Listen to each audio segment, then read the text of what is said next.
fuck? Aujourd'hui, je voulais vous parler d'une de mes expériences les plus creepy que j'ai rencontrées en urbex parce que... ouais, je rencontre des expériences. Là, contrairement à d'habitude, je fais la vidéo debout parce que j'ai envie de pouvoir bouger. Genre, si je veux aller me promener, je peux aller genre...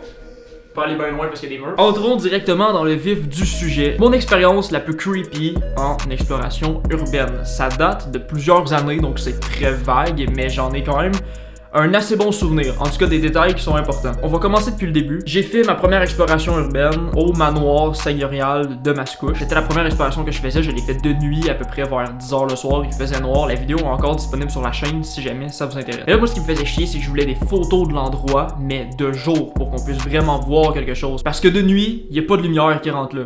On voit rien, ça prend des lampes de poche, donc les photos...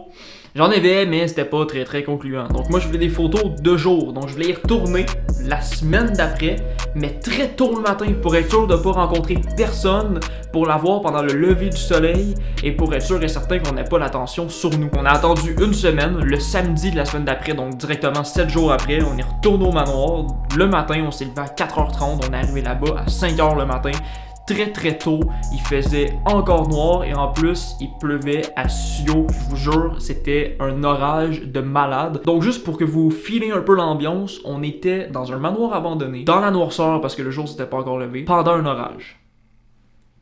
Déjà, je peux vous dire qu'on se sentait pas très bien. À un moment donné, le jour se lève, hein, c'est normal, c'est le cycle solaire, hein, donc la planète tourne autour du soleil et un jour le soleil se lève. Ok, ma gueule. Quand le jour se lève, je commence à sortir mon matériel photo, donc je sors tout. Pour le sortir, je monte au deuxième étage du manoir où est-ce qu'il y a des grandes fenêtres et qu'on a une vue en périphérie sur le terrain en entier. Comme ça, si quelqu'un arrive, un auto, quelqu'un à pied, peu importe, on est sûr et certain de le voir. Moi, je mets mon sac à dos par terre, je me penche pour ramasser mes choses, donc je vois plus à l'extérieur. Je vois plus à l'extérieur parce que je suis penché en train de sortir mes caméras, etc. Donc, je vois plus à l'extérieur. Il y a Antoine qui est là et qui regarde dehors et qui fait la surveillance pour voir si quelqu'un arrive, pour être sûr qu'on se fasse pas prendre. En gros, on sait jamais qui on peut rencontrer dans des trucs comme ça, donc faut être extrêmement prudent. Là, Antoine, il me dit, je m'en souviens encore d'un ton sec, il me dit, hey Gab, il y a quelqu'un. J'étais genre, je me lève. Et là, je suis pas trop en panique. Je me dis, bon, s'il y a quelqu'un qui arrive, quelqu'un qui veut visiter. Mais je réfléchis pas qu'il est juste 5h le matin. Je me dis pas qu'est-ce que quelqu'un viendrait faire ici à 5h le matin. Bon, comme nous, on vient prendre des photos, mais c'est parce qu'on est un peu craqué. On a décidé de se lever à 5h le matin, mais il y a personne qui vient visiter un manoir abandonné à 5h le matin. Personne! Surtout pas à Mascouche. C'est pas une ville comme Montréal. Tout le monde dort à cette heure-là. Ou ils se préparent à aller travailler. Mais là, c'était samedi, donc tout le monde dort. Donc je me lève et là, je cherche à l'entrée du stationnement qui est quand même très loin du bâtiment. Je vois personne. Puis je dis à Antoine, je dis, mais il y a personne. Où ça? Et il me dit, oui, il y a quelqu'un. Juste là, à côté, où est-ce qu'il y avait des tables de pique-nique dans le stationnement.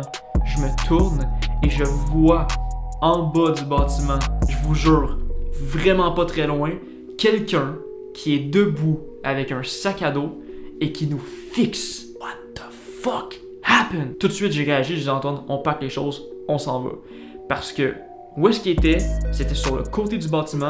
Et sur le côté du bâtiment, il y avait un escalier qui montait et qui donnait directement dans la pièce où est-ce qu'on était. Et il n'y avait pas de porte. La porte avait été arrachée, il n'y avait plus rien. Donc, tu montes l'escalier, tu rentres direct. J'ai tout pacté les caméras. Antoine et moi, on est descendus en courant. On est sortis par l'arrière et on est allé se cacher sur le côté où est-ce qu'il y avait un fossé. C'est un peu dur à expliquer parce que vous étiez pas là. J'ai pas d'image vraiment de ce qui s'est passé. Mais on est allé se cacher où est-ce qu'il y avait un genre de petite colline. On s'est couché là.